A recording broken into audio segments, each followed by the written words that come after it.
La Bible dit dans Genèse chapitre 12 et le verset 10, « Il y eut une famine dans le pays, et Abraham descendit en Égypte pour y séjourner, car la famine était grande dans le pays. » Donc, Abraham, comme nous savons, il est venu en Canaan pour la première fois, selon le commandement de Dieu, selon l'appel de Dieu. Est-ce que vous avez obéi Dieu et comment il veut diriger votre vie? Abraham a cru en Dieu, donc il a été justifié par la foi. Mais parce que c'était la vraie foi, il a obéi l'appel de Dieu pour sa vie. Il est venu en Canaan. Et quand il est arrivé, des problèmes. Vous aurez des problèmes si vous voulez suivre Jésus. Les tribulations, les persécutions, les difficultés. C'est une guerre spirituelle de vivre par la foi.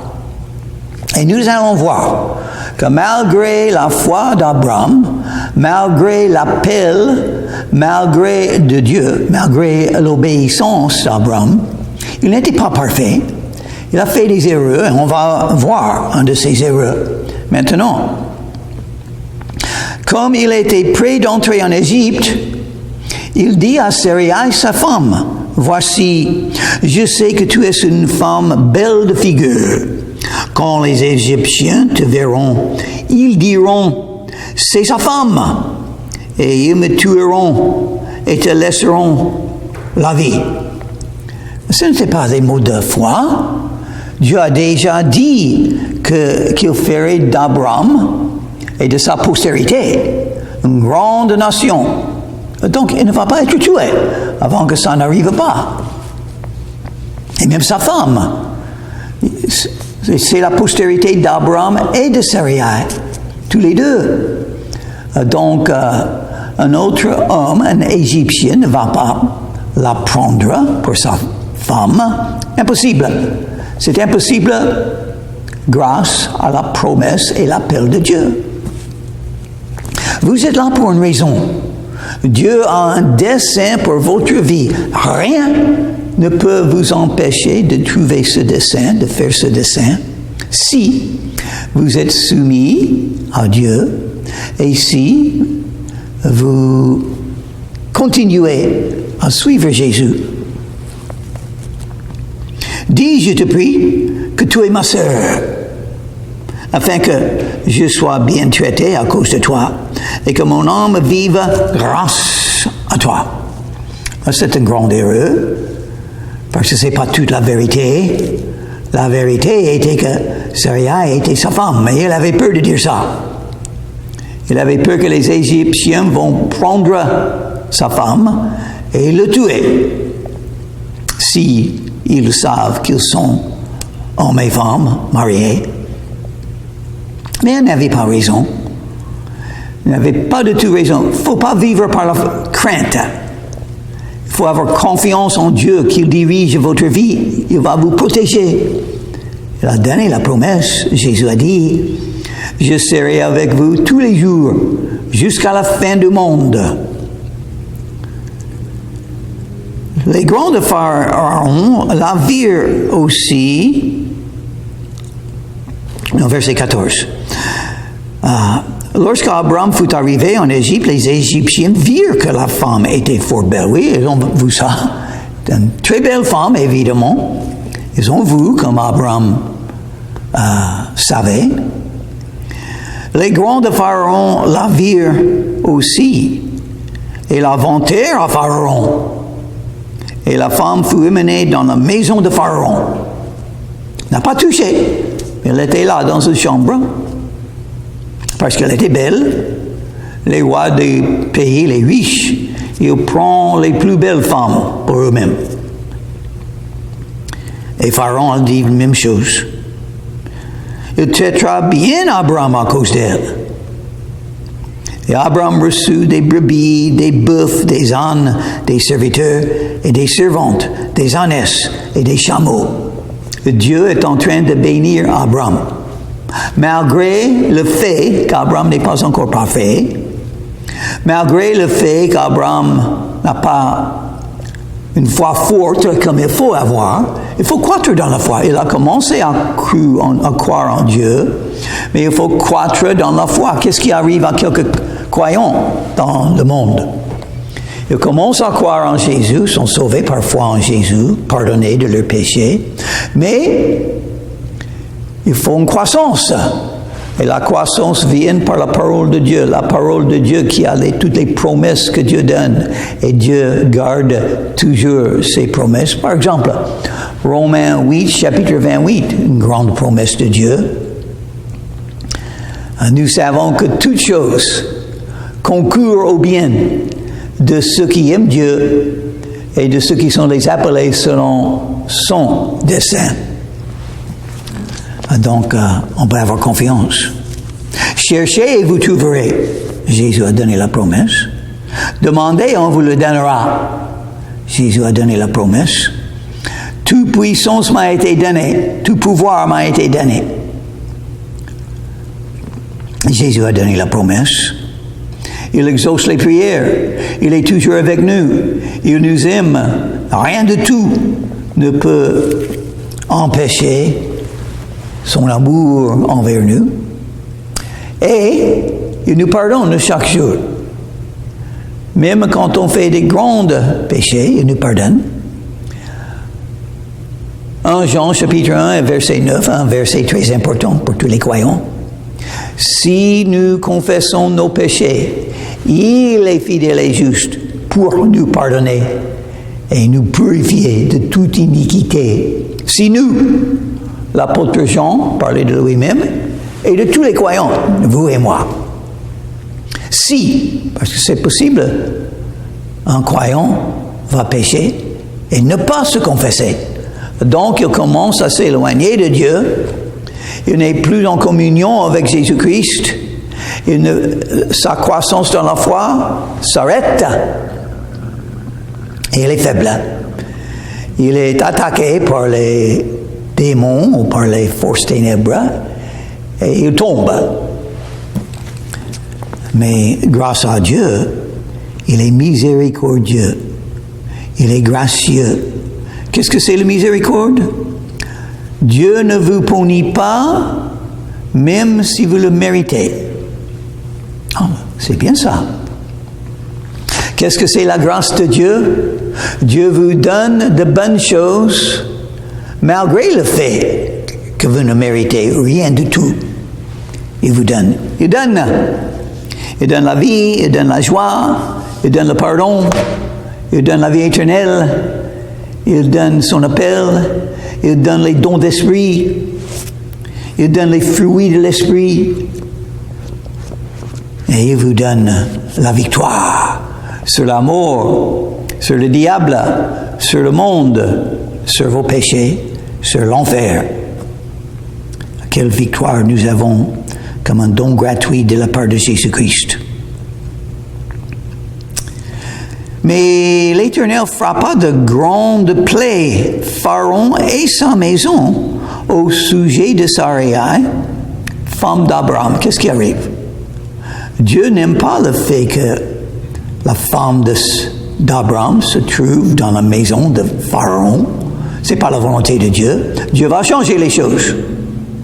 Dieu agit afin que la volonté de Dieu soit faite, afin que les cœurs des hommes soient touchés pour faire une décision. Il faut sortir la femme d'Abraham de cet endroit. Il faut redonner à Abraham, parce que c'est la volonté de Dieu. Alors Pharaon appelle Abraham et dit, « Qu'est-ce que tu m'as fait? Pourquoi ne m'as-tu pas déclaré que c'est ta femme? » Une chose arrive. Dieu touche le cœur de Pharaon. Il peut le faire. Dieu peut tout faire, n'est-ce pas?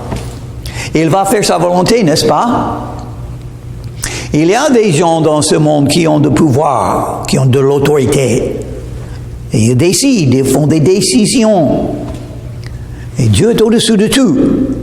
Dieu touche les cœurs des dirigeants, des gouverneurs, des maris, des présidents, des rois, pour qu'ils fassent la volonté de Dieu. Nous sommes instruits, nous sommes ordonnés, nous les croyons, nous sommes ordonnés à prier pour ceux qui ont l'autorité, les rois et tous ont autorité, afin que Dieu touche leur cœur, guide leur vie, qu'ils puissent avoir la sagesse, savoir quoi faire pour aider tout le monde dans le pays. En France, il faut prier pour M. Macron et sa femme et tous ceux qui travaillent avec eux à Paris. C'est la volonté de Dieu. Et Dieu peut toucher le cœur. Il a changé Pharaon. Et Dieu peut se manifester. Il peut donner sa vérité à qui il veut, dans la manière qu'il veut le faire. Nous ne sommes pas dit comment Pharaon est arrivé au point de comprendre que Sarai était la femme d'Abraham. Mais ça est arrivé, un songe. Abraham lui-même a parlé avec. Peut-être Sarah, on ne sait pas. Mais il savait maintenant. Il sait qu'Abraham a menti, n'a pas dit toute la vérité. Et il a presque fait une bêtise. Prendre la femme d'un autre est un grand péché. Dieu a mis deux individus ensemble, un homme et une femme. C'est l'œuvre de Dieu pour les mettre ensemble. Personne ne doit empêcher ça, ne doit rompre ça. Les liens du mariage sont importants pour la société, pour la volonté de Dieu. Au commencement, Dieu a fait un homme et une femme et a mis ensemble. C'était le premier mariage. Le mariage doit être honoré, gardé, protégé. Et Pharaon le savait. Pourquoi as-tu dit, c'est ma sœur, aussi l'ai-je prise pour ma femme? Maintenant, voici ta femme, prends-la et va-t'en. Parce que c'est pas la volonté de Dieu pour Abraham de rester en Égypte. Peut-être il est allé pour un peu de temps pour survivre. Mais maintenant, il faut revenir en Canaan. Canaan, c'est le pays promis de Dieu. Et Pharaon donna ordre à ses gens de le renvoyer, lui et sa femme, avec tout ce qui lui appartenait. Chapitre 13 et le verset 1. Abraham remontant d'Égypte vers le midi, lui, sa femme et tout ce qui lui appartenait, et l'autre avec lui. Abraham était très riche en troupeaux, en argent et en or. Abraham était très riche. Est-ce qu'on peut être riche et servir Dieu? Bien sûr. Qu'est-ce que c'est l'argent? C'est simplement quelque chose à utiliser pour glorifier le nom de Dieu. À utiliser, à dire merci Dieu, tout ça est à vous, est à toi. Guide-moi, donne-moi la sagesse de quoi faire avec. Jésus a dit une fois, c'est pas facile pour un riche d'aller dans le paradis, évidemment parce qu'il aime ses richesses, plus que Dieu. Mais c'est possible quand même. Il y a des gens dans la Bible qui avaient beaucoup de foi, qui servaient Dieu et qui étaient riches. Quand on est sauvé parfois en Jésus, tout ce qu'on possède est consacré à Jésus, n'est-ce pas, à ce moment, le moment de salut. Il faut continuer comme ça. Qu'est-ce que tu veux que je fasse avec, Seigneur? Et même si tu as très peu, peut-être tu n'es pas riche, peut-être tu as 10 centimes, mais le riche et le pauvre doivent avoir la même attitude. Ce que j'ai, Seigneur, je le donne. C'est très peu, mais je le donne parce que tout s'appartient à toi et parce que je veux t'aimer avec tout ce que je possède, tout ce qui est en moi. Je te donne, Seigneur. Peut-être tu veux que je donne 9 centimes de mes 10 centimes aux pauvres, ou pour aider un voisin, un membre de la famille, ou pour aider l'annonce de l'Évangile. Peut-être. Quelqu'un doit faire ça. Peut-être c'est la volonté de Dieu pour moi. Dans mon cas personnel, bientôt je vais faire un voyage en France pour évangéliser en France, pour parler aux gens de Jésus et le salut que Jésus donne gratuitement. Mais comment faire ça? Il faut l'avion, il faut l'hôtel, et je vais louer une voiture, il faut manger. Comment payer pour tout ça? Oh, j'ai épargné un peu. C'est dans la banque, je vais prendre ça, je vais payer, et comme ça, je peux le faire. Ça coûte, n'est-ce pas? Si je ne paye rien, je vais rester aux États-Unis. Je ne vais pas évangéliser en France, je vais évangéliser seulement aux États-Unis. Mais je rencontre beaucoup de gens dans la petite ville où j'habite, beaucoup de gens qui me disent « Oh, je connais déjà Jésus comme mon sauveur, j'ai déjà Jésus dans mon cœur, je suis né de nouveau déjà. » Beaucoup me disent ça, peut-être 40% des gens que je rencontre, 50%, même 60% des gens que je rencontre me disent ça. En France, non, pas du tout. Il faut annoncer l'évangile en France. Il faut parler de Jésus. Il faut distribuer les tracts qui parlent des versets bibliques au sujet du salut qui est gratuit parfois en Jésus. Il faut annoncer l'évangile. Même Jésus l'a dit, allez dans tout le monde et annoncez l'évangile à toute créature. Et ça veut dire la France aussi. La France est une partie du monde. Donc, si je peux le faire, je vais le faire. Et ça coûte. Abraham était très riche en troupeaux, en argent et en or. Il dirigea ses marches du Midi jusqu'à Bethel. Il revient à Canaan. Pourquoi? L'Esprit de Dieu le pousse, l'appelle, le dirige. Il va faire la même chose pour votre vie si vous êtes soumis, si vous êtes dans le dessein de Dieu, si vous êtes béni, vous serez dirigé par l'Esprit de Dieu où il veut que tout soit.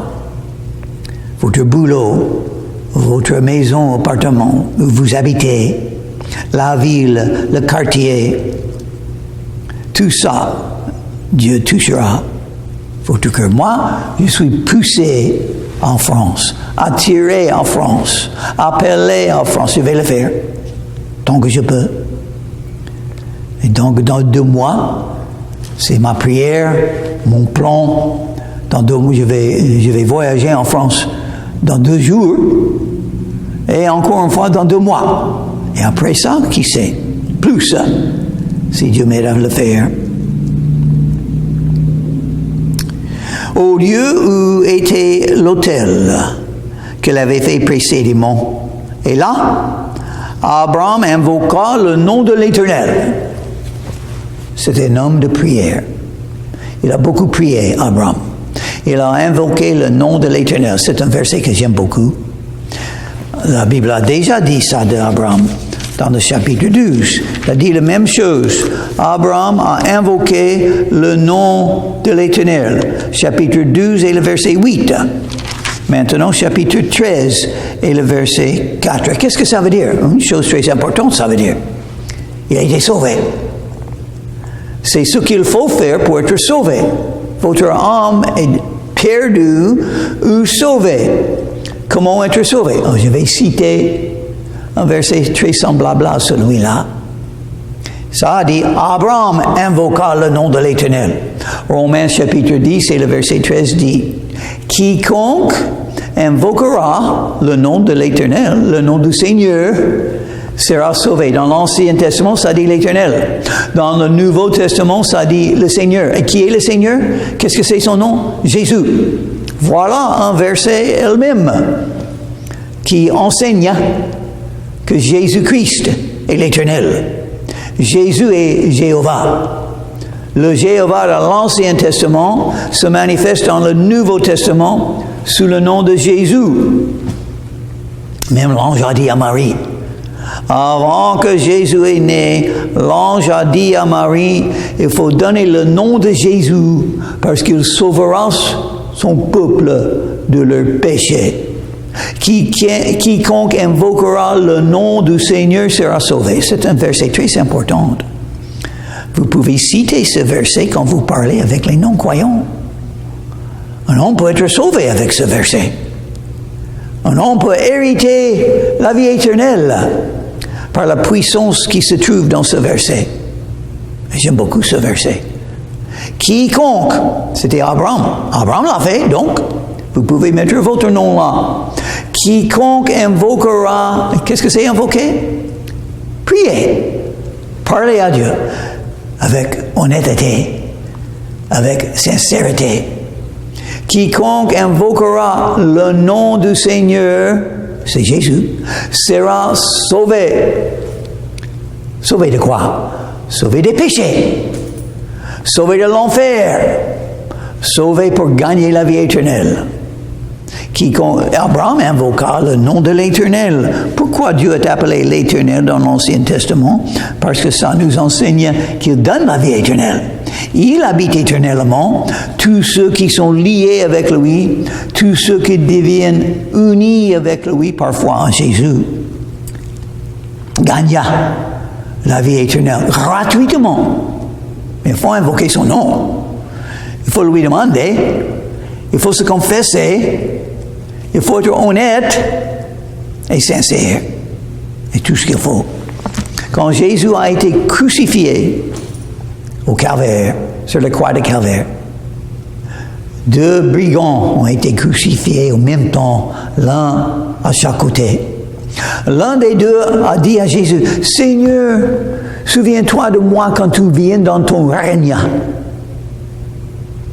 Il a invoqué le nom du Seigneur. Il a prié Jésus. Il a demandé avec quelques mots que Jésus l'aide, que Jésus se souvienne de lui. Qu'est-ce que Jésus a dit tout de suite? Tu seras avec moi aujourd'hui dans le paradis. Et nous avons la même promesse. Comment est-ce que je peux savoir que je serai dans le paradis après la vie? Parce que j'ai fait la même prière.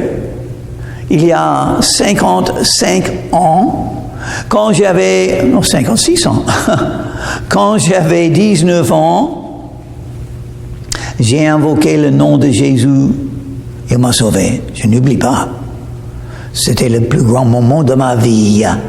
À l'âge de 19 ans, à genoux, mes yeux fermés, j'ai prié avec tout mon cœur Jésus-Christ. Et il s'est manifesté à moi, à mon esprit. Je n'ai pas vu parce que mes yeux étaient fermés, mais il était là. Son amour, son pardon, il était là.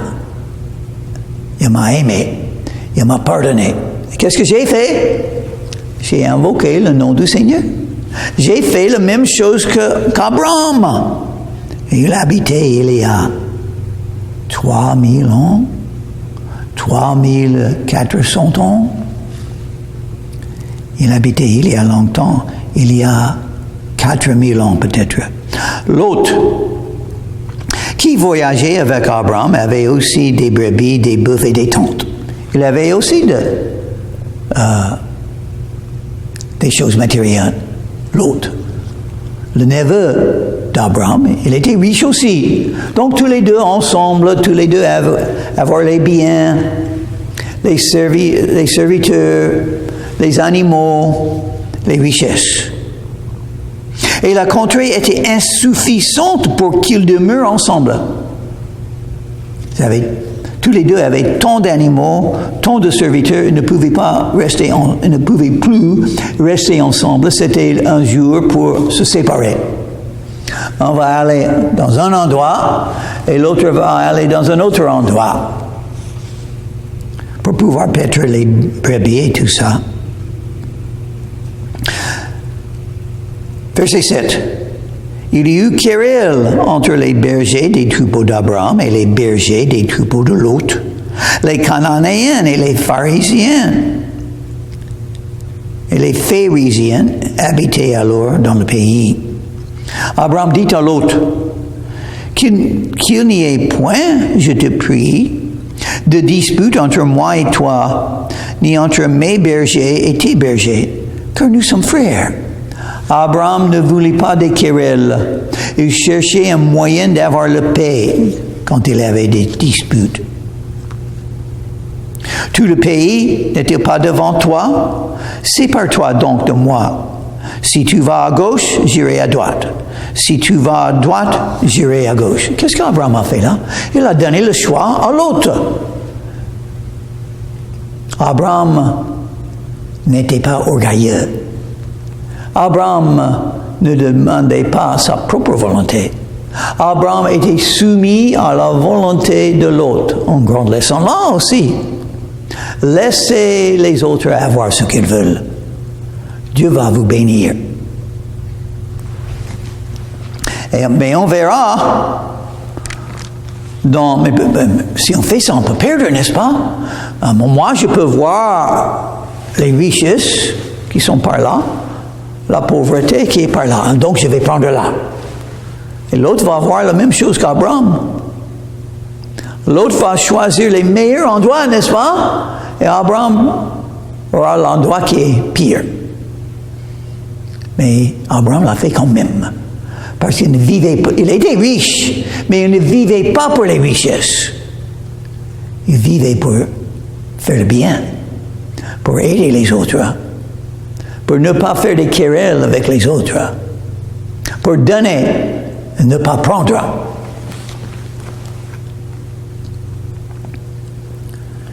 Et on verra que l'autre n'a pas bien choisi. L'autre a choisi pour les choses matérielles seulement, n'a pas pensé des choses spirituelles. Est-ce que vous allez gagner spirituellement si vous allez à gauche ou à droite? Il faut choisir le chemin qui mène à Dieu, qui mène à la paix, qui mène à une croissance de votre foi. Il faut faire attention. Le chemin que vous prenez, ça va beaucoup changer de votre vie. Et on verra le choix de l'autre. Il va choisir Sodome et Gomorrhe, les villes riches, mais les villes d'iniquité. Et il sera beaucoup troublé dans sa vie à cause de sa décision. Et Abraham, qui a pris un autre chemin, pas envers Sodome et Gomorrhe. Il faut faire attention parce que Sodome et Gomorrhe est partout. Il faut savoir se séparer de Sodome et Gomorrhe, ou vous serez troublés par eux aussi. Et donc, il faut faire les bons choix. C'est mieux de suivre Jésus.